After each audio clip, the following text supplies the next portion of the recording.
Hey guys, क्या आप भी सीखना चाहते हो कंप्यूटर प्रोग्रामिंग लैंग्वेज लेकिन आपको नहीं पता कि कैसे सीखे, या फिर आप अभी फिलहाल कंप्यूटर प्रोग्रामिंग लैंग्वेज सीख रहे हो या फिर कंप्यूटर के स्टूडेंट हो, अभी अभी आपने कॉलेज में एडमिशन लिया है और आपने कंप्यूटर का सब्जेक्ट चुना है और उसमें सी प्रोग्रामिंग लैंग्वेज है, तो ऐसे में ये वीडियो गारंटी के साथ कह रहा हूँ आपके लिए काफ़ी ज़्यादा हेल्पफुल होने वाला है। तो अगर आपको प्रोग्रामिंग लैंग्वेजेस का ए भी नहीं पता तो मैं आपको गारंटी देता हूँ इस वीडियो को लास्ट तक देखो, ध्यान से देखो।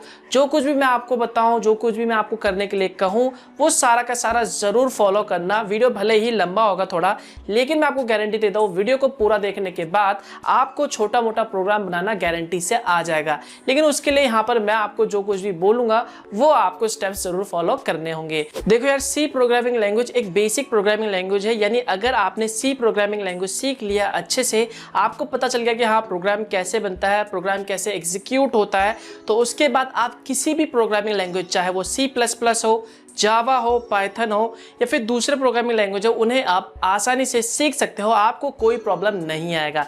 लेकिन यहाँ पर आपको शुरुआत में एक प्रोग्रामिंग लैंग्वेज अच्छे से आना बेहद ज़रूरी है, ताकि आपको समझ आ जाए कि भैया हाँ कोडिंग कैसे करते हैं, प्रोग्राम कैसे बनाते हैं।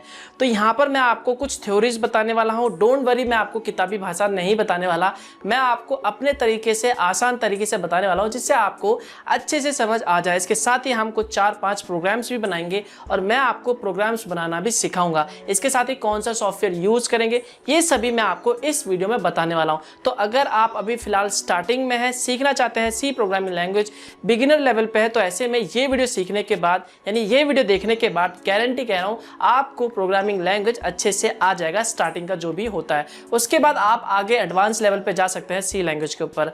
तो यहाँ पर मैं आप लोगों से रिक्वेस्ट करता हूँ यार, वीडियो अच्छा लगे तो वीडियो लाइक जरूर कर देना और एक कमेंट करके बताना कि आपको ये वीडियो कैसा लगा, मुझे बहुत ही अच्छा लगेगा। तो चलिए स्टार्ट करते हैं हमारा सी प्रोग्रामिंग लैंग्वेज। तो यहाँ पर मैं आपको दोबारा से कह रहा हूँ, अगर आपको वाकई में इंटरेस्ट हो तो ध्यान से देखना, तभी आपको ये समझ में आएगा। साथ में आपको प्रैक्टिस भी करना होगा। तो चलिए स्टार्ट करते हैं हमारा सी प्रोग्रामिंग लैंग्वेज का सबसे पहला इंपॉर्टेंट टॉपिक। तो प्रोग्रामिंग लैंग्वेज में जो सबसे पहला इंपॉर्टेंट पार्ट आता है वो है सिंटैक्स। अब आप बोलोगे ये सिंटैक्स क्या होता है? वेल, अगर मैं आपको आसान और नॉर्मल, मतलब अपने बातचीत की भाषा में बताऊं तो ये एक तरीका होता है, या फिर कहें एक मेथड होता है, एक फॉर्मेट होता है, मतलब एक तरीका होता है कि मतलब हाँ प्रोग्रामिंग लैंग्वेज इस तरह से लिखते हैं, इसे हम बेसिकली सिंटैक्स कहते हैं। ये मैंने आपको नॉर्मल भाषा में बता दिया। तो जिस तरह दोस्तों एक फॉर्मूला होता है मैथ्स प्रॉब्लम सॉल्व करने के लिए, सेम उसी तरह प्रोग्रामिंग लैंग्वेज में भी एक सिंटैक्स होता है। मतलब अगर आपको कोड लिखना है तो वहाँ पर आपको एक सिंटैक्स दिया होगा, एक तरीका दिया होगा, आपको ये तरीका फॉलो करना होगा और इसी हिसाब से आपको प्रोग्रामिंग लैंग्वेज या फिर कहें कोड लिखना होगा। तो सी प्रोग्रामिंग लैंग्वेज में जो सबसे पहले ऊपर की साइड आता है सिंटैक्स में, वो होता है header file. Well, header file क्या होता है ये मैं आपको आगे समझा दूंगा। ये जो आपको ऊपर दिखाई दे रहा है #include.studio.ih, ये क्या होता है ये आपको आगे समझ आ जाएगा। फिलहाल जो आपको ध्यान रखना है वो बस सिंटैक्स है, एक तरीका है। उसके बाद क्या होता है, मेन आता है। मेन के बाद ये 2 कर्ली ब्रेसेस आते हैं, एक आता है ओपन और एक क्लोज कर्ली ब्रेसेस। तो सबसे पहला जो होता है उसे हम ओपन कर्ली ब्रेसेस कहते हैं और दूसरा जो होता है वो क्लोज कर्ली ब्रेसेस कहलाता है।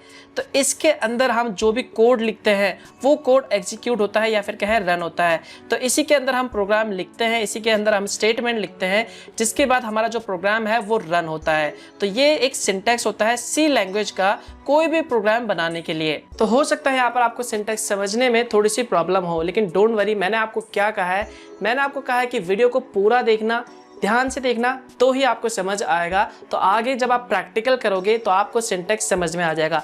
तो यहाँ पर अभी बस आपको ये ध्यान में रखना है कि ये एक फॉर्मूला होता है, एक तरीका होता है प्रोग्राम कोड लिखने का, जहाँ पर सबसे पहले सी प्रोग्रामिंग लैंग्वेज में सबसे ऊपर की साइड आता है हेडर फाइल और उसके बाद आता है मेन। मेन के बाद यहाँ पे कर्ली ब्रेसेस आते हैं और उसके अंदर हम जो भी स्टेटमेंट लिखेंगे या फिर कहें कोड लिखेंगे वो रन होता है।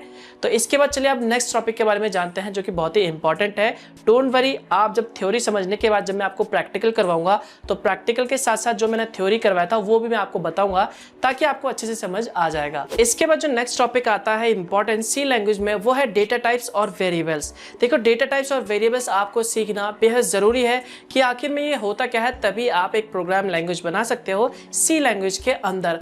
तो यहाँ पर बेसिकली डेटा टाइप्स 2 तरह के होते हैं, एक प्राइमरी होता है, एक सेकेंडरी होता है। तो प्राइमरी में जो बेसिकली आते हैं वो आते हैं इंटीजर, कैरेक्टर, फ्लोट, डबल, और उसके बाद जो सेकेंडरी में आते हैं वो आते हैं एरे, पॉइंटर। तो यहाँ पर बेसिकली मैं आपको बेसिक्स बताने वाला हूँ। तो यहाँ पर मैं बेसिकली प्राइमरी डेटा टाइप्स का इस्तेमाल करने वाला हूँ, जैसे कि हो गया इंट हो गया, कैरेक्टर हो गया, फ्लोट हो गया।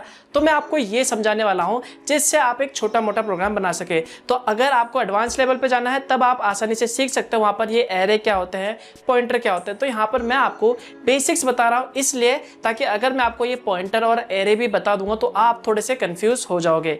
तो यहाँ पर सबसे पहले जानते हैं कि आखिर में ये डेटा टाइप्स और वेरिएबल होते क्या हैं। तो देखो यार, कंप्यूटर के मेमोरी में अगर आपको किसी भी चीज को स्टोर करना है तो ऐसे आप डायरेक्टली स्टोर नहीं कर सकते। यहाँ पर आपको उस वैल्यू का डेटा टाइप डिक्लेयर करना होगा, वेरिएबल नाम डिक्लेयर करना होगा, उसके बाद ही आप उसे एक मेमोरी एलोकेट कर सकते हैं, यानी एक जगह दे सकते हैं। उसके बाद उसमें जो भी वैल्यू आप स्टोर करना चाहते हैं उसका जो भी टाइप है, चाहे वो एक नंबर हो 1 2 3 या फिर एक नाम हो, स्ट्रिंग वैल्यू हो, तब आप उसे वहाँ पर स्टोर करवा सकते हैं। फॉर एग्जाम्पल मान लो आप कभी किसी स्कूल में एडमिशन लेने जाते हो तो वहाँ पर सबसे पहले वो आपसे पूछेगा कि हाँ आप कौन सी क्लास पास करके आए हो और कौन सी क्लास में जाना चाहते हो और आपका नाम क्या है, आपसे कई सारे डिटेल्स लेगा। उसके बाद ही वो आपको एडमिशन देगा ना। डायरेक्ट तो आपको नहीं बोलेगा कि हाँ भैया आप इस स्कूल से पढ़ के आ जाओ इस क्लास में बैठ जाओ। ऐसा नहीं होता, एक रूल होता है। सेम इसी तरह यहाँ पर आपको सी प्रोग्रामिंग लैंग्वेज में भी किसी भी डेटा को स्टोर करने के लिए उसका डेटा टाइप और वेरिएबल यानी उसका एक नाम डिक्लेयर करना बहुत जरूरी है। एक मेमोरी एलोकेट यानी एक जगह देना पड़ेगा, उसके बाद ही आप उसके अंदर कोई भी डेटा स्टोर करवा सकते हैं। तो ये थोड़ा थ्योरेटिकल हो गया, तो चलिए इसे एक प्रेजेंटेशन के थ्रू समझते हैं, जिसके बाद आपका जो डाउट्स है वो डेफिनेटली क्लियर हो जाएगा कि आखिर में ये डेटा टाइप्स होता क्या है। तो डेटा टाइप बेसिकली वैसे तो बहुत सारे टाइप के होते हैं, लेकिन यहाँ पर मैं आपको 4 इंपॉर्टेंट बताने वाला हूँ जो कि बेसिक्स लोगों को जरूर पता होना चाहिए। तो यहाँ पर जो सबसे पहला आता है वो आता है कैर। बेसिकली ये कैरेक्टर वैल्यू को स्टोर करता है, यानी 1 बाइट को स्टोर करता है। यहाँ पर आपको ये 1 बाइट स्टोर करता है ये याद रखने की जरूरत नहीं है। जब आप सी प्रोग्रामिंग लैंग्वेज अच्छे से सीख जाओगे तब आपको ये आसानी से याद हो जाएगा। बस यहाँ पर आपको ये याद रखना है, ये जो कैर है, ये जो कैर डेटा टाइप है यानी कीवर्ड है CHAR, ये बेसिकली कैरेक्टर वैल्यू को स्टोर करता है। जैसे कि एक सिंगल कैरेक्टर हो गया, A हो गया, ये कैरेक्टर हो गया, B या फिर C। तो यहाँ पर अगर आपको किसी भी तरह के कैरेक्टर वैल्यू को स्टोर करना है, जैसे कि A हो गया, B हो गया, C होगा, तो यहाँ पर आप केर डेटा टाइप को इस्तेमाल करेंगे। तो यहाँ पर आप जो डेटा टाइप में है वो लिखेंगे CHAR। इसके बाद जो नेक्स्ट आता है वो आता है इंट यानी इंटीजर। तो basically int data type integer value को स्टोर करता है। जैसे कि हो गया 1 2 3। अगर आपको किसी भी तरह का नंबर को स्टोर करना है तो यहाँ पर आप जो डेटा टाइप रखेंगे वो रखेंगे इंटीजर यानी इंट INT। तो ये डेटा टाइप है, ठीक है। इसके बाद जो नेक्स्ट आता है वो आता है फ्लोट। तो यहाँ पर अगर आपको किसी भी तरह के फ्लोट वैल्यू को यानी पॉइंट वैल्यू को स्टोर करना है तो यहाँ पर आपको जैसे कि मान लो 1.2 हो गया, इस तरह के वैल्यू को स्टोर करना है, कंप्यूटर के मेमोरी में एलोकेट करना है, तो यहाँ पर आप फ्लोट डेटा टाइप का इस्तेमाल कर सकते हैं। इसके बाद जो नेक्स्ट आता है वो होता है डबल। तो यहाँ पर बेसिकली जो डबल होता है वो सेम फ्लोट की तरह ही होता है, बस इसका जो बाइट होता है वो थोड़ा सा डबल हो जाता है फ्लोट के मुकाबले। अब बात आती है यहाँ पर सिंटैक्स की। तो यहाँ पर अगर आपको वेरिएबल डिक्लेयर करना है, डेटा टाइप डिक्लेयर करना है, तो यहाँ पर इसका एक सिंटैक्स होता है। जैसे कि एक सी प्रोग्रामिंग लैंग्वेज लिखने का सिंटैक्स होता है, सेम इसी तरह यहाँ पर डेटा टाइप डिक्लेयर करने का भी एक तरीका होता है। तो यहाँ पर डेटा टाइप, किसी भी डेटा टाइप को डिक्लेयर करने के लिए सबसे पहले यहाँ पर आपको डेटा टाइप लिखना होगा कि वो कौन सा है, कैरेक्टर है, इंटीजर है, पॉइंट वैल्यू है, उस तरह के डेटा को आप उसमें स्टोर करवाना चाहते हैं तो वो डेटा टाइप आपको यहाँ पर सबसे पहले लिखना होगा। उसके बाद आता है वेरिएबल नेम। वेरिएबल मतलब कुछ भी नाम आप लिख सकते हैं यहाँ पर ABCD या फिर कुछ भी नाम जो आप लिखना चाहते हैं। इसके बाद आपको लास्ट में सेमी कॉलन लगाना होगा। तो सेमी कॉलन लगाना बेहद ज़रूरी है, ध्यान रखिए बहुत से लोग सेमी कॉलन नहीं लगाते जिसकी वजह से प्रोग्राम में एरर आ जाता है। तो फॉर एग्जांपल मान लो इसका एक एग्जांपल लेते हैं। यहाँ पर डेटा टाइप में हमें एक इंटीजर वैल्यू को स्टोर करना है, तो यहाँ पर हमें डिक्लेयर करना होगा इंट INT इंट।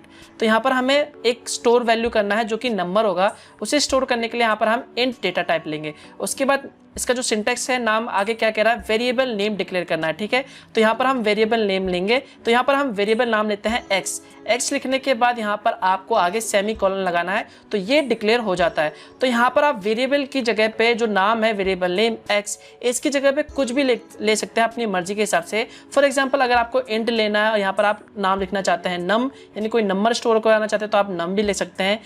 लेकिन यहाँ पर अगर आप लिखते हैं इंट और माई और डैश छोड़ के एक स्पेस छोड़ के नेम लिखते हैं तो ये गलत हो जाएगा, ये गलत तरीका है वेरिएबल नाम लिखने का। तो यहाँ पर आपको क्या करना है, हमेशा जो नाम है वो एक सिंगल लाइन में चिपका हो, आपको स्पेस नहीं छोड़ना है वेरिएबल नाम के बीच में, वरना आपको जो एरर वो शो हो जाएगा।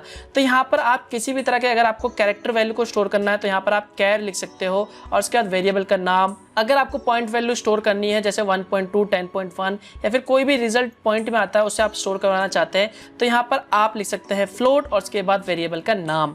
तो जैसे ही आप ये डिक्लेयर कर देते हैं उसके बाद कंप्यूटर के मेमोरी में एक मेमोरी एलोकेट हो जाता है, यानी एक जगह बन जाता है उस वेरिएबल के लिए। जैसे यहाँ पर आपने इंट एक एक्स वेरिएबल डिक्लेयर करा तो आपके कंप्यूटर के मेमोरी में एक वेरिएबल मतलब एक एलोकेट हो जाता है मेमोरी, मतलब एक x के लिए एक जगह बन जाता है, कोना बन जाता है कि हाँ ये एक x वैल्यू है, इस वेरिएबल का नाम ये है और यहाँ पर आप इंटीजर वैल्यू यानी नंबर को स्टोर करवा सकते हैं। तो ये होता है बेसिकली डेटा टाइप। तो यहाँ पर आपको ये 4 डेटा टाइप्स याद रखने हैं, कैर, इंट, फ्लोट और डबल। तो ये होता है डेटा टाइप। वेल अगर अब भी आप कंफ्यूज हो तो डोंट वरी, जब हम एक छोटा सा प्रोग्राम बनाएंगे तो आपके सारे डाउट्स क्लियर हो जाएंगे, लेकिन उससे पहले आपको थोड़ा सा थ्योरी तो समझना होगा ही। तो यहाँ पर आपको बस 3 इंपॉर्टेंट डेटा टाइप्स याद रखने फिलहाल बेसिक्स में। सबसे पहला जो आता है कैरेक्टर, जो कैरेक्टर वैल्यू यानी A, B, C, D इनको स्टोर करता है। दूसरा जो होता है वो होता है इंट यानी इंटीजर, जो कि बेसिकली नंबर वैल्यू को स्टोर करने के लिए इस्तेमाल किया जाता है। और तीसरा होता है फ्लोट यानी पॉइंट वैल्यू। अगर आपको किसी भी तरह के पॉइंट वैल्यू को स्टोर करवाना है या फिर आप जो प्रोग्राम बना रहे हो उसमें रिजल्ट जो आ रहा है वो पॉइंट वैल्यू में आ रहा है, तो यहाँ पर आपका जो फ्लोट वैल्यू को यानी फ्लोट डेटा टाइप को डिक्लेयर करना होगा। बस आपको ये याद रखना है, डोंट वरी, जब प्रोग्राम बनाएंगे तो आपको अच्छे से समझ आ जाएगा, मैं आपको सारा वहां पे क्लियर करवा दूंगा। तो अब आपको सी लैंग्वेज का सिंटेक्स पता है कि सिंटेक्स क्या होता है, कैसे डिक्लेयर करते हैं, और आपको ये भी पता है कि वेरिएबल क्या होता है, डेटा टाइप क्या होता है, डेटा टाइप यानी वेरिएबल को कैसे डिक्लेयर करा जाता है, ये सब आपको पता चल गया।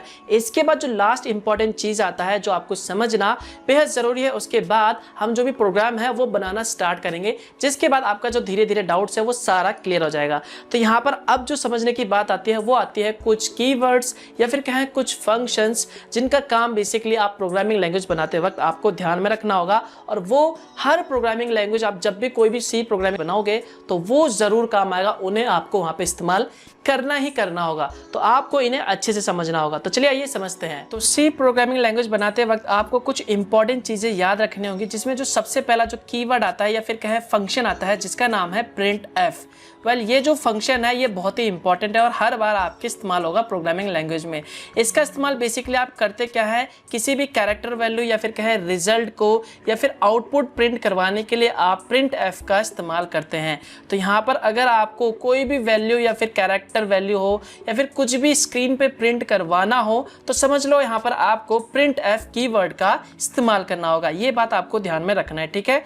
इसके बाद जो दूसरा फंक्शन आता है जिसका नाम है स्कैन एफ। वेल इसका इस्तेमाल कब करते हैं, किसी भी वैल्यू को रीड करने के लिए, असाइन करने के लिए। तो यहाँ पर आपने प्रिंट एफ से जो भी वैल्यू सामने स्क्रीन पे दिखाई, उसके बाद आपको जो भी असाइन करना है वो आप यहाँ पे सारा स्कैन एफ में असाइन करेंगे। वेल डोंट वरी, जब आप इसे प्रैक्टिकली करोगे तो आपको अच्छे से समझ आ जाएगा। तो बस आपको ध्यान में रखना जो स्कैन एफ होता है वो बेसिकली जो भी वैल्यू होता है उसे असाइन करने के लिए। तो बस आपको यहाँ पे याद रखना है कि स्कैन जो एफ होता है वो बेसिकली वैल्यू असाइन करने के लिए यानी दर्शाने के लिए या फिर उस वैल्यू को रीड करने के लिए इस्तेमाल किया जाता है। ये इतना बस आप ध्यान रख लेना, जब आप प्रैक्टिकल करोगे तो आपको अच्छे से समझ आ जाएगा। इसके बाद जो नेक्स्ट इंपॉर्टेंट चीज आता है वो है डेटा टाइप। यहाँ पर बेसिकली हम सी प्रोग्रामिंग लैंग्वेज में इंट को यहाँ पर %d से शो करते हैं। वेल अब आप पूछोगे ये %d है क्या, इसका क्या यूज है। वेल जब आप कोई प्रोग्रामिंग लैंग्वेज बनाओगे तब वहां पर आपको किसी वैल्यू को असाइन करना होगा या फिर उसमें वैल्यू असाइन करना होगा, तब यहाँ पर आप उसे इस्तेमाल करते हो। बस आपको इतना ध्यान रखना है, यहाँ पर जो इंट है उसे हम बेसिकली %d से शो करते हैं। जब हम एक प्रोग्राम बनाएंगे तब मैं आपको वहाँ पे इसका क्लियर कर दूंगा डाउट। उसके बाद जो कैरेक्टर वैल्यू होता है उसे बेसिकली हम %c से शो करते हैं, और या फिर जो स्ट्रिंग वैल्यू होती है यानी कॉम्बिनेशन ऑफ कैरेक्टर उसे बेसिकली हम %s से शो करते हैं, और जितने भी फ्लोट वैल्यू होता है उन्हें हम %f से दर्शाते हैं।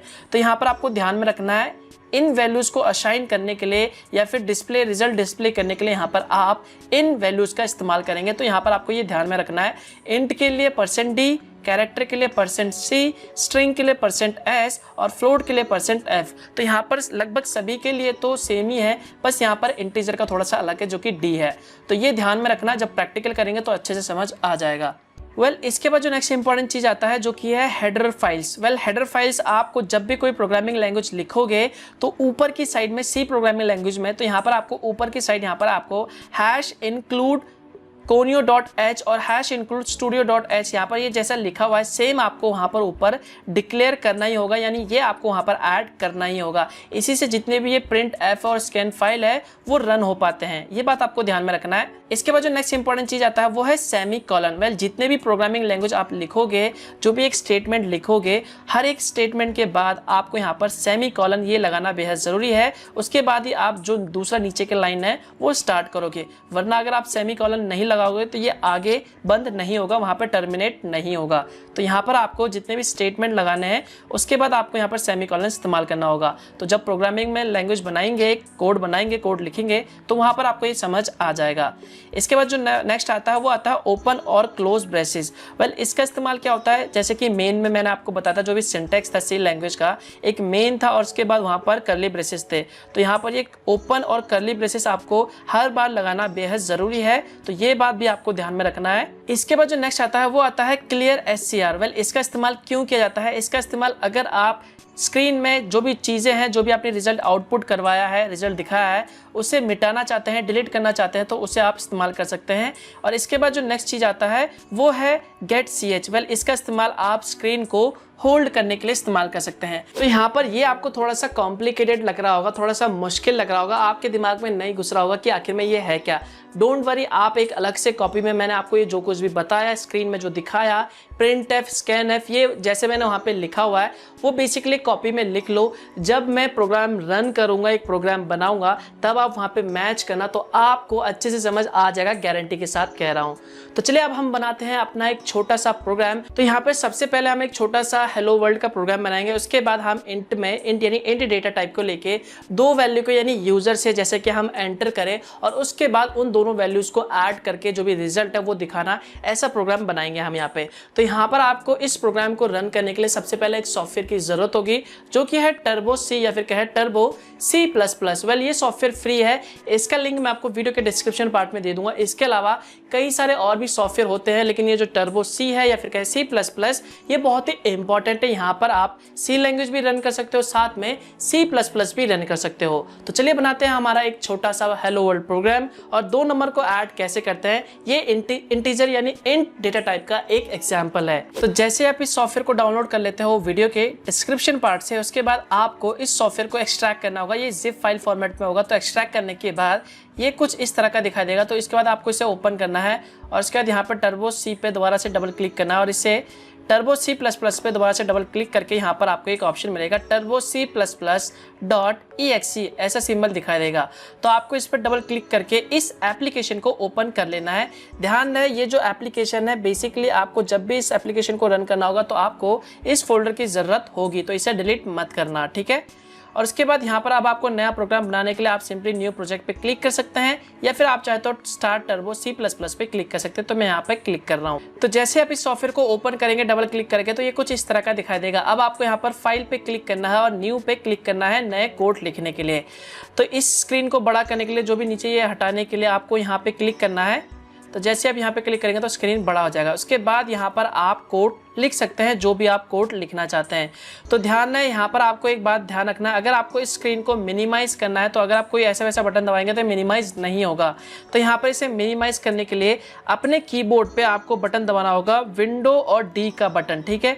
तो जैसे आप विंडो और डी का बटन दबाएंगे तो ये जो स्क्रीन है वो मिनिमाइज हो जाएगा, देखिए ये रहा। उसके बाद यहाँ पर ये जो छोटा सा स्क्रीन बन जाएगा, ठीक है। उसके बाद आपको दोबारा से इसे बड़ा करने के लिए क्या करना होगा, अपने कीबोर्ड पे प्रेस करना होगा ऑल्ट और एंटर का बटन दबा दीजिए। तो जैसे आप ऑल्ट एंटर का बटन दबाएंगे तो ये जो स्क्रीन है वो बड़ा हो जाएगा। तो इस तरह से आप इसे मिनिमाइज कर सकते हैं और बड़ा कर सकते हैं, ये बात ध्यान में रखना। तो इसके बाद अब आता है प्रोग्रामिंग कोड लिखना। तो मैंने जैसा कि आपको बताता, तो यहाँ पर सबसे पहले हम एक हेलो वर्ल्ड का छोटा सा प्रोग्राम बनाएंगे समझने के लिए। उसके बाद मैं आपको 2 वैल्यू को कैसे ऐड करते हैं यूजर से इनपुट करवा के वो सिखाऊंगा, जिसके बाद आपके सारे डाउट्स क्लियर हो जाएंगे, ठीक है। तो यहाँ पर सबसे पहले हम एक छोटा सा प्रोग्राम लिखते हैं। ये हमने प्रोग्राम लिखा यहाँ पर, मैंने जैसे कि आपको सिंटैक्स में बताया था सी प्रोग्राम लैंग्वेज के, सबसे पहले आपको हेडर फाइल को डिक्लेयर करना होगा। ये हमेशा आपको ऐड करना होगा, ऐसा समझ लीजिए, ठीक है। तो यहाँ पर हमने हेडर फाइल को ऐड किया था जो कि था #include studio.h, ठीक है, और इसके बाद हैश इंक्लूड conio.h। ये आपको हमेशा ध्यान रखना है, ये आपको लिखना है। यहाँ पे स्पेलिंग अच्छे से देख लेना, STDIO है और conio का CONIO है .h, ठीक है, ये आपको हमेशा लिखना ही है। उसके बाद मैंने आपको क्या कहा था, यहाँ पर कहा था एक मेन आता है, मेन मेथड आता है, ठीक है, ये हमने एक और स्पेस छोड़ के यहाँ पर मेन मेथड लिख दिया। उसके बाद ये पैरेंथेसिस ब्रैकेट लिख दिया, ठीक है, ये था। और उसके बाद यहाँ पर जो भी कर्ली ब्रेसेस थे ये थे, ठीक है। तो यहाँ पर उससे पहले यहाँ पर हमें एक डेटा टाइप्स या फिर रिटर्न टाइप्स लिखना बहुत ज़रूरी है। बेसिकली यहाँ पर वॉइड लिख दो, वॉइड का मतलब नल होता है, कोई वैल्यू नहीं लिखना, ठीक है। तो ये हमने वॉइड लिख दिया यहाँ पर, ठीक है, ऐसे। तो ये आपको बाद में आगे समझ आ जाएगा, डोंट वरी। तो उसके बाद अब मैंने कहा था किसी भी वैल्यू को प्रिंट करने के लिए, स्क्रीन में दिखाने के लिए एक फंक्शन है जिसका नाम है प्रिंट एफ। अगर आप जो मैंने आपको थ्योरी पढ़ाया था उसमें आप पढ़ोगे तो वहाँ पर आपको दिख जाएगा। तो मैंने कहा था कि print F basically result output करवाने के लिए या फिर वैल्यू लेने के लिए आप इस्तेमाल कर सकते हैं, ठीक है। तो यहाँ पर मैंने प्रिंट एफ लिखा, ये फंक्शन हो गया। उसके बाद आपको क्या करना है, यहाँ पर ये पैरेंथेसिस ब्रैकेट लगाना है, उसके बाद ये डबल कोट लगाना है। उसके बाद इसके बाद आप जो कुछ भी लिखेंगे वो शो हो जाएगा। जैसे कि यहाँ पर हेलो वर्ल्ड हमने लिख दिया, ये हम हेलो वर्ल्ड का प्रोग्राम बना रहे हैं, ठीक है, हेलो वर्ल्ड ये हमने लिख दिया। उसके बाद ये स्टार्ट हुआ था, ध्यान है जिस चीज़ सी लैंग्वेज में या फिर कोई भी प्रोग्रामिंग लैंग्वेज में जिस चीज़ का भी स्टार्ट होता है उसका क्लोज ज़रूर होना चाहिए। तो ये हमने यहाँ पर ये डबल कोट लगा रखा था, तो हमने दोबारा से डबल कोट लगा के ये बंद कर दिया और ये फिर पैरेंथेसिस ब्रैकेट को बंद करके यहाँ पर सेमीकोलन लगा देता। जैसा कि मैंने आपको कहा था सेमीकोलन का इस्तेमाल बेसिकली एक स्टेटमेंट को टर्मिनेट करने के लिए या फिर वहीं पे एंड करने के लिए इस्तेमाल किया जाता है। तो यहाँ पर हमने सेमीकोलन लगा दिया। इसका मतलब ये है कि इस लाइन में, ठीक है, सिर्फ यहीं तक एक कोड है, एक स्टेटमेंट है। इसके बाद जो दूसरा स्टेटमेंट आएगा वो दूसरा कोड होगा, दूसरा स्टेटमेंट होगा। तो ठीक है, ये हो गया। अब इसके बाद देखिए मैंने आपको क्या कहा था, अगर आप हम इसे सिंपली रन करते हैं, देखिए यहाँ पे रन पे क्लिक करने के बाद हमने रन कर दिया, तो देखिए ये रन हो गया, ठीक है, लेकिन ये स्क्रीन पे नहीं दिखा रहा हेलो वर्ल्ड का लिखा हुआ। इसके बाद अब हम इसे कंपाइल करते हैं। तो देखिए कंपाइल करने के लिए यहाँ पे शॉर्टकट की बता रखा है Alt F9, या फिर आप चाहते हैं यहाँ से भी कर सकते हैं। तो यहाँ पर मैं Alt F9 दबाता हूँ, तो देखिए ये बता रहा है सक्सेस, जिसका मतलब है कि आपका जो कोड है वो बिल्कुल ठीक है, प्रोग्राम जो है वो बिल्कुल ठीक है। देखिए अब हम इसे रन करते हैं। तो रन करने के लिए बेसिकली हम Ctrl F9 दबाते हैं। तो देखिए Ctrl F9 दबाएंगे तो जो स्क्रीन है वो होल्ड नहीं होगा, हमारा जो प्रोग्राम है वो रन हो चुका है, हमें रिजल्ट नहीं दिखाई दे रहा। तो इसके लिए मैंने आपको बताया स्क्रीन होल्ड करने के लिए एक फंक्शन है जिसका नाम है getch, ठीक है, getch ये लगाने के बाद सेमीकोलन लगाना है। उसके बाद अगर आप अपने प्रोग्राम को रन करोगे यहाँ से या फिर अपने कीबोर्ड पे प्रेस करोगे Ctrl और F9, तो आपका जो प्रोग्राम है वो रन हो जाएगा और यहाँ पर आपको रिजल्ट दिखा देगा हेलो वर्ल्ड का। हेलो वर्ल्ड का आपको 2 बार इसलिए दिखा रहा है क्योंकि हमने जो पुराना रन करा था वो भी यहाँ पे शो हो जाएगा। तो हमें इस पुराने रिजल्ट को डिलीट करना होगा और जो नया रिजल्ट है वो हमें शो करना होगा। तो इसके लिए भी मैंने आपको एक फंक्शन बताया था जिसका नाम है क्लियर CR, ठीक है। तो यहाँ पर आपको क्लियर स्क्रीन का वो फंक्शन लगाना होगा जिसका नाम है CLR SCR, ठीक है, ये एक फंक्शन था और एक पैरेंथेसिस ब्रैकेट और ये सेमीकोलन। तो जैसे आप ये लगाओगे तो जो भी जितनी बार भी आप रन करोगे पुराना रिजल्ट डिलीट कर देगा और हमेशा नया रिजल्ट आपको शो करेगा। तो यहाँ पर हम दोबारा से Ctrl F9 प्रेस करते हैं, तो देखिए यहाँ पर ये हेलो वर्ल्ड शो हो गया, जिसका मतलब है कि आपका जो प्रोग्राम है हेलो वर्ल्ड का वो बन चुका है। तो इतना आसान है ये हेलो वर्ल्ड का प्रोग्राम बनाना। अब हम बनाते हैं 2 वैल्यू को, यानी 2 यूजर वैल्यू से हम कोई इनपुट वैल्यू लेंगे और उसे ऐड करके दिखाएंगे, ठीक है, वो समझते हैं। तो यहाँ पर आपको समझ आ गया होगा ये सिंटैक्स इस तरह से प्रोग्राम रन होता है। सेमीकोलन क्या है, getch क्या है, क्लियर SCR क्या है, प्रिंट F क्या है। इसके बाद अब और कुछ चीज़ें बचता है जैसे कि scanf, जो कि हम इस 2 वैल्यू ऐड करने वाले में हम सीखेंगे, ठीक है। तो यहाँ पर बेसिकली मैं इस सारे प्रोग्राम कोड को डिलीट कर देता हूँ। चलिए दोबारा से टाइप कर लेते हैं क्या दिक्कत जा रहा है। तो ये हमने न्यू फाइल पे क्लिक करा, ठीक है, और ये पुराने वाले को हम यहाँ से डिलीट कर देते हैं। विंडोज़ पे जाके ये हमने क्लोज कर दिया, ये हमें सेव नहीं करना। तो ये हमारा एक नया फाइल आ गया, ठीक है। अब हम यहाँ पे एक नया प्रोग्राम बनाने जा रहे हैं। तो दोबारा से हमें कोड लिखना होगा, सेम जैसे कि मैंने आपको बताया था सिंटैक्स लिखना होगा, हैश इंक्लूड सबसे पहले ये जो भी कोड है जो मैंने आपको बताया था हेडर फाइल, ये आपको हमेशा लिखना होगा, ठीक है। यहाँ पर आप ध्यान से देखना स्पेलिंग मिस्टेक ना हो, मिस्टेक होता तो एरर आ जाता है बार बार, ठीक है। उसके बाद मैंने कहा था यहाँ पर मेन होगा। अब हम जो और ये ये हमारा सिंटैक्स था, ठीक है। अगर आप सिंटैक्स देखेंगे सबसे पहले सी प्रोग्रामिंग लैंग्वेज का, तो वहाँ पर आपको समझ आ जाएगा अच्छे से। तो ये एक सिंटैक्स है। अब क्या करना है, हम यहाँ पर एक प्रोग्राम वैल्यू बना रहे हैं जिसमें हम 2 नंबर को लेंगे, 2 यूजर से वैल्यू एंटर करवाएंगे और उसका टोटल करके दिखाएंगे, उनका प्लस करके दिखाएंगे। तो यहाँ पर जो नंबर हमारे पास आएगा वो बेसिकली होगा एक इंट नंबर, ठीक है। तो यहाँ पर हमें data type, return type declare करना होगा। यहाँ पर हम इंट लिख देते हैं मेन, ठीक है। ये हमने लिख दिया यहाँ पर इंट। अगर आप ना भी लिखो तो भी चल जाएगा। तो ये लिखने के बाद अब हमें क्या करवाना है, सबसे पहले हमें यूज़र से वैल्यू इनपुट करवाना है, ठीक है।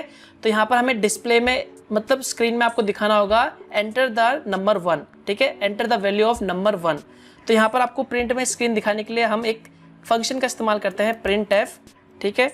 ये प्रिंट एफ हमने इस्तेमाल किया और उसके बाद यहाँ पर पैरेंथेसिस ब्रैकेट और ये डबल कोट, और उसके बाद यहाँ पर लिखा हमने एंटर द फर्स्ट नंबर, ये हमने यहाँ पे लिख दिया, ठीक है। ये लिखने के बाद ये हमने यहाँ पे बंद कर दिया ये। तो यहाँ पर आपको स्क्रीन में सबसे पहले शो होगा एंटर द फर्स्ट वैल्यू। तो वहाँ पर आपको फर्स्ट वैल्यू यानी पहला नंबर डालना पड़ेगा, ठीक है। तो ये आपने स्क्रीन में शो कर दिया, लेकिन इससे पहले हमें वेरिएबल डिक्लेयर करना भी तो बहुत ज़रूरी है।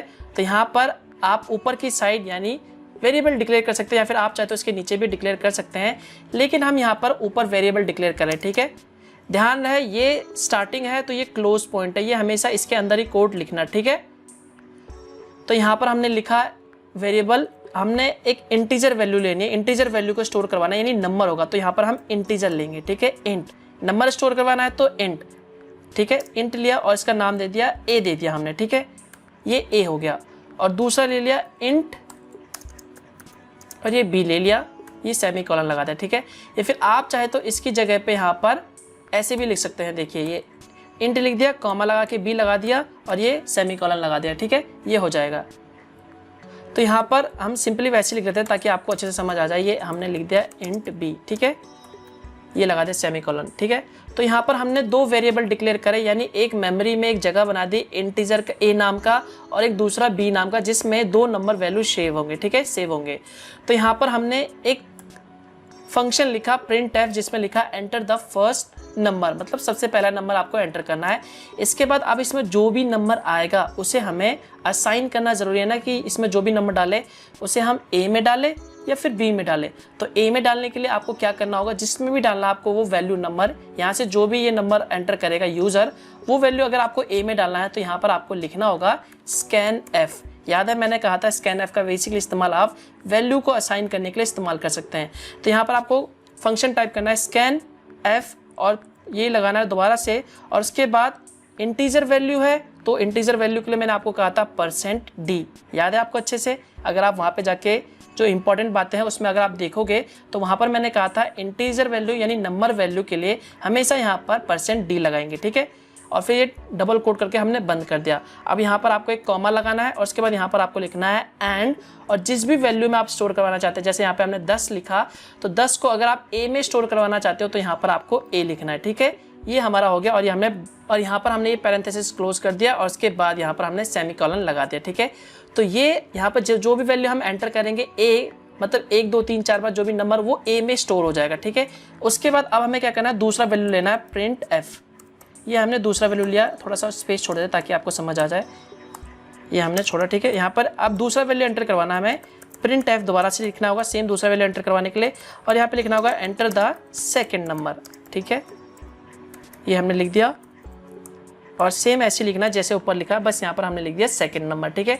उसके बाद सेम यहाँ पे जो हम दूसरा नंबर डालेंगे वो आपको बी में पहुँचाना है, तो सेम आपको यहाँ पे स्कैन एफ का फॉर्मूला लगेगा। तो यहाँ पर हमने लिखा है स्कैन एफ, ठीक है। और इंटीजर वैल्यू हो तो %d लगाएंगे जैसे कि मैंने आपको बताया था, फिर डबल कोट, फिर कॉमा, फिर यहाँ पे एंड, और ये बी में वैल्यू हमें पहुँचाना है तो हमने ये बी में कर दिया, ठीक है। तो ये हमारा काम अब यहाँ पे हो गया, ठीक है। अब हम जो भी वैल्यू यहाँ पर एंटर करेंगे फर्स्ट में वो ए में पहुँच जाएगा, और इसका दूसरा जो हमें नंबर पूछेगा वो पूछेगा बी में, तो ये हमारा पहुँच जाएगा बी में, ठीक है। तो अब इसके बाद क्या करना है, अब इसके बाद हमें एक तीसरा वेरिएबल लेना है जिसमें इन दोनों का ऐड या फिर कहे जोड़ हमें ऐड करना होगा। तो हमने एक वेरिएबल कंप्यूटर के मेमोरी में एक मेमोरी एलोकेट कर दिया इंट सी, जो कि एक इंट डेटा टाइप है जिसमें नंबर ही सेव होंगे, ठीक है, क्योंकि ये दोनों का एडिशन भी तो एक नंबर ही होगा। तो यहाँ पर हमने इंट सी लिख दिया, ठीक है। और उसके बाद यहाँ पर ये सेमी कॉलन लगा दो, या फिर आप चाहे तो इसी के आगे ले सकते हो सी इक्वल टू, ठीक है। इन दोनों को जोड़ना है ए प्लस बी, ये हमने इन दोनों को जोड़ दिया और उसके बाद यहाँ पे सेमी कॉलन लगाना है, ठीक है। तो इन दोनों से जो भी वैल्यू आएगी, ध्यान है इसमें जो भी एंटर करूंगा और इसमें जो भी एंटर वैल्यू करूंगा वो एक सी वेरिएबल में, यानी कंप्यूटर के मेमोरी में जो भी एक सी वेरिएबल है उसमें असाइन हो जाएगा, उसमें स्टोर हो जाएगा और उसमें स्टोर होकर क्या होगा, ये दोनों का एडिशन होगा ए प्लस बी का, ठीक है। अब हमें क्या करवाना है, जो भी सी में वैल्यू ऐड हुआ उसे प्रिंट करवाना है। तो सिंपल दोबारा लिखेंगे प्रिंट एफ, ठीक है। और ये वेरिएबल सी है तो इसे प्रिंट करने के लिए क्या करेंगे, तो यहाँ पर हम कुछ भी लिख सकते हैं, जैसे लिख दिया सम ऑफ टू नंबर, ठीक है, टू नंबर इज, ठीक है। तो ये सबसे पहले स्क्रीन में शो होगा सम ऑफ टू नंबर इज, और ये हमने यहाँ पे कॉलम लगा दिया, ये एज इट इज शो होगा, ठीक है, जो आप लिख रहे हो। उसके बाद यहाँ पर ये वेरिएबल मतलब इंटीजर वैल्यू है ना, तो यहाँ पर आपको लिखना होगा %d, ध्यान रहे। तो सबसे पहले रिजल्ट में शो होगा सम ऑफ टू नंबर इज और उसके बाद %d, यानी ये सी का है। ध्यान रहे सबसे पहले ये एग्जीक्यूट होगा, फिर ये होगा, फिर ये होगा, ये बात आपको ध्यान में रखना है, ठीक है। तो ये %d लगा, इसका हमने क्लोज कर दिया। उसके बाद यहाँ पर आप चाहे तो इसे डबल ऐसे बंद कर सकते हो, सेमी कॉलन लगा सकते हैं, या फिर आप चाहे तो ऐसा भी कर सकते हैं, लिख के यहाँ पर सिंपल सी लिख दो, ठीक है। ये हमने लिख दिया और उसके बाद जो रिजल्ट है वो प्रिंट हो जाएगा। तो यहाँ पर अब डायरेक्टली रन करोगे तो रन नहीं होगा, तो यहाँ पर आपको स्क्रीन होल्ड करने के लिए गेट ch लगाना बेहद ज़रूरी है, ठीक है। ये हमने गेट ch लगा दिया और यहाँ पर पुराने स्क्रीन को मतलब कैंसिल करने के लिए यहाँ पर आपको CLR SCR यानी पुराने रिजल्ट को डिलीट करने के लिए और नया रिजल्ट प्रिंट करने के लिए आपको यहाँ पर ये CLR SCR हमेशा लगाना होगा, ठीक है। तो हमारा जो दो प्रोग्राम जो वो है वो रेडी हो चुका है। 2 नंबर का जो प्रोग्राम, हम 2 नंबर लेंगे, उसके बाद उन्हें ऐड करके उनका जो रिजल्ट है वो शो हो जाएगा। तो अब हम इसे सिंपली रन करते हैं। तो रन करने के लिए आप यहाँ पे रन पे क्लिक कर सकते हैं, या फिर आप चाहे तो कीबोर्ड में प्रेस कर सकते हैं कंट्रोल और F9। तो देखिए जैसे ही आपने कंट्रोल F9 दबाया तो आपका जो स्क्रीन है वो सामने आ गया। जैसे कि मैंने आपको प्रोग्राम में बताया था, ये आपसे सबसे पहले पूछेगा एंटर द फर्स्ट नंबर। तो हमने फर्स्ट नंबर यहाँ पर 10 प्रिंट करा। ध्यान है यहाँ पर इंटीजर वैल्यू होना चाहिए, ठीक है। तो 10 प्रिंट करा। उसके बाद दूसरा कोड रन होगा एंटर द सेकंड वैल्यू वाला। तो सेकंड वैल्यू में हम 20 डालते हैं। तो अब इसके बाद क्या था, हमारा जो तीसरा वेरिएबल था उसमें रिजल्ट प्रिंट होना चाहिए। तो इन दोनों का जो टोटल है 30 होता है, तो वहाँ पे लिखाना चाहिए the sum of two number is, colon लगा के 30 प्रिंट होना चाहिए। तो हमने ये 20 लिख के एंटर मार दिया। तो देखिए यहाँ पे शो हो रहा है sum of two number is colon और 30। तो इस तरह से आप 2 प्रोग्राम बना सकते हो 2 एडिशन नंबर के लिए। तो आपने देखा कि कितनी आसानी से आप एक इंटीजर वैल्यू यानी 2 इंटीजर वैल्यू लेके उसे कैसे ऐड कर सकते हैं। तो इस तरह से आप प्लस माइनस डिवीजन के प्रोग्राम आसानी से बना सकते हैं। तो ये तो बेसिकली था इंटीजर डेटा टाइप के लिए। अब हम बात करते हैं फ्लोट और कैरेक्टर डेटा टाइप के लिए। तो चलिए मैंने एक पहले से प्रोग्राम बना रखा है। वीडियो वैसे ही काफ़ी लंबा हो चुका है, तो यहाँ पर मैंने प्रोग्राम पहले से जो भी कैरेक्टर है उसके लिए बना रखा है। तो मैं आपको यहाँ पर बस एक्सप्लेन करने वाला हूँ, आपको अच्छे से समझ आ जाएगा। तो यहाँ पर अगर मैं दोबारा से पूरा प्रोग्राम लिखूंगा तो उसके लिए काफ़ी ज़्यादा टाइम लग जाएगा। तो बस मैंने प्रोग्राम पहले से लिख रखा है, आपको समझाऊंगा और एक्सप्लेन करते हैं। तो चलिए जानते हैं कि आखिर में ये कैरेक्टर और फ्लोट के जो प्रोग्राम होते हैं वो कैसे होते हैं। तो देखिए यहाँ पर मैंने पहले से ही एक कैरेक्टर का जो भी प्रोग्राम है वो बना रखा है, जहाँ से मैं एक कैरेक्टर एंटर करवाऊंगा यूजर से, और जो भी कैरेक्टर एंटर करवाया उसे रिजल्ट में मैं प्रिंट करूंगा। तो जैसा कि यहाँ पर मैंने आपको बताया था, सबसे पहले आपको हेडर फाइल डिक्लेयर करना होगा, यहाँ पर डालना होगा। उसके बाद मेन आएगा, उसके बाद यहाँ पर क्लियर SCR लिख के ये स्क्रीन को क्लियर करने के लिए, और यहाँ पर हम डेटा टाइप को डिक्लेयर करेंगे। तो यहाँ पर हमने कैरेक्टर लिया, X लिया। ध्यान रहे कैरेक्टर में सिर्फ आप एक ही वैल्यू को स्टोर कर सकते हैं, जैसे कि A हो गया, B हो गया, C हो गया, D हो गया, ठीक है। और यहाँ पर हमने प्रिंट F करवाया और यूजर से हमने एक फर्स्ट लेटर लिया, ठीक है। तो यहाँ पर लिखा हमने एंटर द फर्स्ट लेटर। तो यहाँ पर हमने फर्स्ट लेटर एंटर करेंगे। उसके बाद यहाँ पर जो भी वैल्यू पहुँचा उसे हमें X में पहुंचाना है, ठीक है। X में यानी कैरेक्टर के जो भी मेमोरी एलोकेशन है उसमें पहुंचाना है। तो हमने यहाँ पर स्कैन F लिया, ठीक है। और उसके बाद कैरेक्टर को याद रहा, कैरेक्टर एक सिंगल कैरेक्टर को शो करने के लिए बेसिकली हम यहाँ पर %C लगाते हैं, C लगाते हैं। हमने इंटीजर वैल्यू में पहुंचाने के लिए हमने यहाँ पर %D लगाया था, लेकिन यहाँ पर कैरेक्टर है तो कैरेक्टर के लिए जो मैंने आपको बताया था जो थ्योरी बातें में इंपॉर्टेंट चीज़ है, वहाँ पर मैंने आपको बताया था कैरेक्टर के लिए, एक सिंगल कैरेक्टर के लिए हमेशा %c होता है, तो वो %c आपको यहाँ पे लिखना है, उसके बाद कॉमा लगाना है एंड लिख के x में करना है। तो यहाँ पर आपको जो भी वैल्यू आप एंटर करेंगे वो x में पहुँच जाएगा, ठीक है। अब यहाँ पर वैल्यू पहुँच चुका है, अब इसके बाद हमें क्या प्रिंट करवाना है, जो भी x की वैल्यू, ठीक है। तो हमने लिखा print f the letter is, तो ये पूरा एज इट इज शो होगा जो आप यहाँ पे लिखेंगे। उसके बाद यहाँ पर कैरेक्टर वैल्यू, एक सिंगल कैरेक्टर वैल्यू %c, तो उसके बाद जो भी आपने यहाँ टाइप करा वो यहाँ पर शो हो जाएगा और कॉमा लगा के यहाँ पर x लिख दिया, यानी x की वैल्यू प्रिंट हो जाएगी। उसके बाद गेट ch, उसके बाद हम प्रोग्राम को सिंपल रन करते हैं Alt F9 दबा के, सॉरी कंट्रोल F9 दबा के। तो देखिए जैसे हमने कंट्रोल F9 दबाया उसके बाद हम यहाँ पर टाइप करते हैं a, ठीक है। a हमने एंटर करा तो रिजल्ट हमारा शो हो रहा है द लेटर इज a, ठीक है। उसके बाद हम इस प्रोग्राम को दोबारा से रन करते हैं, देखिए कंट्रोल F9 हमने, अब यहाँ पर हमने कोई एक बड़ा नाम टाइप कर दिया, मान लो ये मनोज, देखो मैंने टाइप कर दिया, ठीक है। तो यहाँ पर हमने सिर्फ एक वैल्यू स्टोर करवाई थी, सिर्फ एक कैरेक्टर, पहला कैरेक्टर, ठीक है। अगर मैं यहाँ पे पूरा नाम टाइप करता हूँ, चाहे जितना भी बड़ा नाम टाइप करता हूँ, देखिए, और एंटर प्रेस करता हूँ, तो यहाँ पर ये सिर्फ एक ही सबसे पहला कैरेक्टर लेगा, एक कैरेक्टर लेगा जो कि है m। तो रिजल्ट में बेसिकली सिर्फ m ही शो करेगा, बाकी जो कैरेक्टर है वो शो नहीं करेगा, क्योंकि उसके लिए हमने वहाँ पे मेमोरी स्पेस एलोकेट नहीं करा था। तो देखिए मैं ये लिखने के बाद एंटर प्रेस करता हूँ तो यहाँ पर सिर्फ ये m शो कर रहा है, ठीक है। तो यहाँ पर अगर आपको कैरेक्टर मतलब मल्टीपल कैरेक्टर स्टोर करने हैं तो आपको क्या करना होगा, जहाँ पे भी आपने वेरिएबल डिक्लेयर करा है, कैरेक्टर वेरिएबल का नाम ये x रखा हुआ है, या फिर यहाँ पर आप कुछ भी लिख सकते हैं इसकी जगह पे। तो यहाँ पर अगर आपको एक लंबा नाम प्रिंट करवाना है, मल्टीपल कैरेक्टर्स को स्टोर करना है, तो आपको क्या करना होगा, जहाँ पे भी आपने वेरिएबल डिक्लेयर करा, फॉर एग्जाम्पल यहाँ पर आपने कैरेक्टर वेरिएबल डिक्लेयर करा है, तो इसके आगे आपको यहाँ पर जो भी स्पेस है वो देना होगा। तो यहाँ पर हम ये ब्रैकेट लगा के 20 दे देते हैं, तो इसका मतलब ये है कि x में आप 20 कैरेक्टर यानी 20 कैरेक्टर, जैसे MANOJ मनोज हो गया, तो ये 5 कैरेक्टर हो गए, तो यहाँ आप 20 कैरेक्टर तक स्टोर कर सकते हैं। ध्यान रहे यहाँ पर एक कैरेक्टर के लिए आप C लगाते थे, अगर आपको बहुत सारे कैरेक्टर स्टोर करवाने होगा तो यहाँ पर आप C की जगह पे हमेशा S लगाओगे, जो कि स्ट्रिंग कहलाता है, जैसा कि मैंने वहाँ पर आपको इंपॉर्टेंट बातें में बताया था, ठीक है। तो जहाँ जहाँ C लगाया था वहाँ पर आपको यहाँ पर %S लगाना है, ठीक है। तो ये S लगा दिया, ठीक है। उसके बाद हम जो भी वैल्यू एंटर करेंगे देखिए हो जाएगा।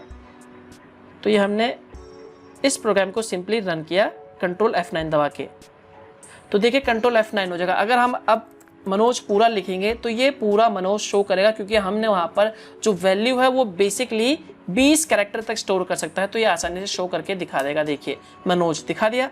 तो यहाँ पर आपने देखा कि कैसे आप एक सिंगल कैरेक्टर या फिर कहें एक स्ट्रिंग वैल्यू को स्टोर करवा सकते हैं। सेम इसी तरह फ्लोट का भी होता है। देखिए मैं आपको फ्लोट का भी समझा देता हूं। अगर फ्लोट वैल्यू स्टोर करवाना है तो यहाँ पर आपको वेरिएबल डिक्लेयर करना होगा फ्लोट, FLOAT, फ्लोट यानी पॉइंट वैल्यू, ठीक है। और उसके बाद यहाँ पर हमने वेरिएबल का कुछ भी नाम रख दिया, A रख दिया, ठीक है। उसके बाद यहाँ पर कहेंगे एंटर द फ्लोट वैल्यू। देखिए हमने ये करवा दिया एंटर द फ्लोट वैल्यू, ठीक है, ये हमने करवा दिया। उसके बाद जो भी हमने यहाँ वैल्यू एंटर करा वो बेसिकली हम यहाँ पर A में पहुंचा दे रहे हैं, ठीक है। लेकिन यहाँ पर मैंने आपको कहा था फ्लोट के लिए बेसिकली हम जो भी असाइन वैल्यू करने के लिए यहाँ पर F लगाते हैं, %F। तो मैंने वो %F यहाँ पे लगा दिया। आप अगर थ्योरी वाली जो बातें मैंने आपको बताई थी वो पढ़ोगे तो आपको अच्छे से समझ आ जाएगा, अगर वो आप यहाँ पे रिलेट करोगे, ठीक है। इसके बाद जहाँ पर देखिए तो यहाँ पर ये हमारा फ्लोट का प्रोग्राम इतनी आसानी से बन चुका है। तो यहाँ पर हम एक फ्लोट वैल्यू एंटर करवाएंगे 10 पॉइंट समथिंग कुछ, ठीक है। तो यहाँ पर ये %F एंड A आ गया, देखिए, ठीक है। उसके बाद यहाँ पर आपने जो भी वैल्यू एंटर करवाई, मतलब यहाँ पर आपने 10.12 डलवा दी, तो ये यहाँ आ जाएगा। उसके बाद ये बेसिकली रिजल्ट को शो करवा देगा, ठीक है। तो यहाँ पर बेसिकली आप इसकी जगह पे एक लंबा प्रोग्राम भी बना सकते हैं दो फ्लोट वैल्यू को ऐड करने के लिए। जैसे कि हमने दो नंबर को ऐड करने के लिए इंट डेटा टाइप का इस्तेमाल करके सेम वहाँ पर जहाँ पे भी इंट है वहाँ पर आप फ्लोट कर दो, और जहाँ पे %d है वहाँ पर f लगा दो, तो वो प्रोग्राम बन जाएगा सेम एज इट इज, ठीक है। तो यहाँ पर हम इसे सिंपली रन करते हैं कंट्रोल F9 दबा के। तो ये एरर बता रहा है, देखिए एरर क्या बता रहा है यहाँ पर, अनडिफाइंड सिंबल x। हाँ जी हाँ, देखिए यानी ये x सिंबल, तो यहाँ पर हमने a सिंबल टाइप करा था, तो ऐसे एरर शो होते तो आपको चेक करना होगा। तो यहाँ पर हमारे वेरिएबल का नाम था a, लेकिन हम यहाँ पर x टाइप कर रहे हैं, तो यहाँ पर आपको a टाइप कर दोगे और उसके बाद कंट्रोल F9 दबाओगे तो आपका जो प्रोग्राम है वो रन हो जाएगा। उसके बाद यहाँ पर आप 10.2 वैल्यू स्टार्ट करोगे और एंटर दबाओगे तो देखिए यहाँ पर आपको ये फ्लोट वैल्यू में दिखा देगा 10.2।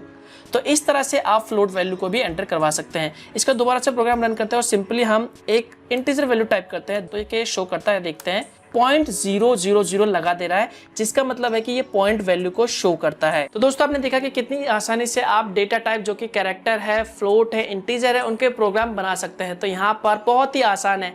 अब आपको सिंपली क्या करना है, आपको इसे प्रैक्टिस करना है। जो भी प्रोग्राम मैंने बताया सेम पहले उसी के हिसाब से वही प्रोग्राम आप कॉपी कर लो, कॉपी में लिख लो, उसके बाद उसे रन करके देखो और उसे समझो अच्छी तरह जो भी मैंने आपको बताया। हालांकि इसके बाद भी कई सारे टॉपिक्स हैं, मैं आपको बताना चाह रहा था फोर लूप क्या होता है, डिसीजन मेकिंग जैसे कि इफ एल्स क्या होता है, लेकिन ये वीडियो काफ़ी ज़्यादा लंबा बन चुका है। ये बेसिक्स है, आपको छोटे मोटे प्रोग्राम बनाना अब आ जाएगा। आप खुद से ट्राई कर सकते हो, ट्राई करके देखोगे तो ज़रूर होगा। तो यहाँ पर देखो, अब इसके आगे अगर आपको पूरा सी लैंग्वेज सीखना है तो नीचे मैंने वीडियो के पार्ट में डिस्क्रिप्शन में सारे टॉपिक वाइज लाइन दे दिया। तो आपको इंटरनेट पे उन टॉपिक्स को एक एक करके सर्च करना होगा। सर्च करने के बाद आपको इंटरनेट में हिंदी में मिल जाएगा, डोंट वरी, वीडियोस काफ़ी सारे हैं। बस वो टॉपिक सर्च करो इन हिंदी या फिर गूगल कर लो, वहाँ पर आपको वीडियोस मिल जाएंगे या फिर आर्टिकल मिल जाएंगे, तो वहाँ से आप समझ सकते हो। हालांकि जो भी बेसिक्स चीज़ें हैं, जो भी प्रोग्राम कैसे रन करते हैं, कौन से सॉफ्टवेयर चाहिए, किस तरह से 2 प्रोग्राम बनते हैं, कैसे रन होते हैं, वो सारा का सारा कॉन्सेप्ट मैंने आपको अच्छे से समझा दिया है। अगर फिर भी समझ नहीं आया तो इसे बार बार प्रैक्टिस करो। जो मैंने आपको बोला है वो अच्छे से ध्यान से समझो, आपको डेफिनेटली प्रोग्राम बनाना आ जाएगा। तो यहाँ पर अगर मैं हर एक टॉपिक पे एक एक करके वीडियोस बनाऊंगा तो बहुत सारे वीडियोस बन जाएंगे, कम से कम 100, 150 या फिर 200 बन जाएंगे।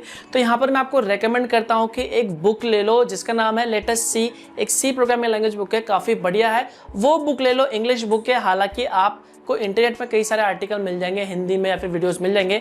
तो वहाँ पर बुक में बेसिकली आपको फ़ायदा क्या होगा, वहाँ पर आपको एग्जाम्पल्स भी मिल जाते हैं, तो आप एग्जाम्पल देख के अच्छे से समझ सकते हो। तो यहाँ पर एक बुक लेना आपके लिए बहुत ज़रूरी है। हालांकि अगर आप कॉलेज में हो, सी प्रोग्रामिंग लैंग्वेज आपके सब्जेक्ट में है, तो आपको डेफिनेटली वहाँ से बुक मिला होगा। तो यहाँ पर अगर आप घर से सीख रहे हो तो यहाँ पर आप एक बुक ले लो, ज़्यादा से ज़्यादा आपको 200-300 का पड़ेगा। हो सके तो मैं आपको वीडियो के डिस्क्रिप्शन पार्ट में उस बुक का लिंक दे दूंगा, आप वहाँ से जाके उससे खरीद सकते हैं अमेज़ॉन से, बहुत ही सस्ता है।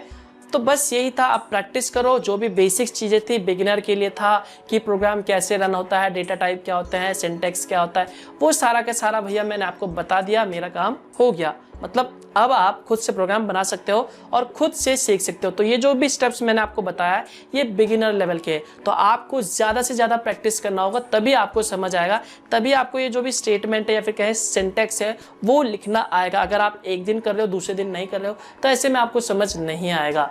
तो बस यही था। आई होप दोस्तों आप लोगों को ये वीडियो पसंद आएगा, तो वीडियो लाइक करें और कमेंट करे बगैर मत जाना। तो बस यार इस वीडियो के लिए बस इतना ही। वीडियो अच्छा लगे तो लाइक जरूर कर देना और कमेंट करके बताना कि आपको ये वीडियो कैसा लगा, और हो सके तो इस वीडियो को उन सभी कंप्यूटर स्टूडेंट के साथ शेयर करना जो भी सी प्रोग्रामिंग लैंग्वेज सीख रहे हैं या फिर जो भी सीखना चाहते हैं। और अगर आपको इसी तरह के वीडियोस पसंद है और आप नए हो और चैनल को सब्सक्राइब नहीं कर रखा तो चैनल को सब्सक्राइब कर लो और बेल आइकन पे जरूर दबाना, फ्री है, ताकि मैं जब भी कोई नया वीडियो अपलोड करूँ तो उसकी जानकारी आपको सबसे पहले मिल सके। तो मिलता हूँ मैं आपको एक और नए वीडियो के साथ, तब तक के लिए गुड बाय।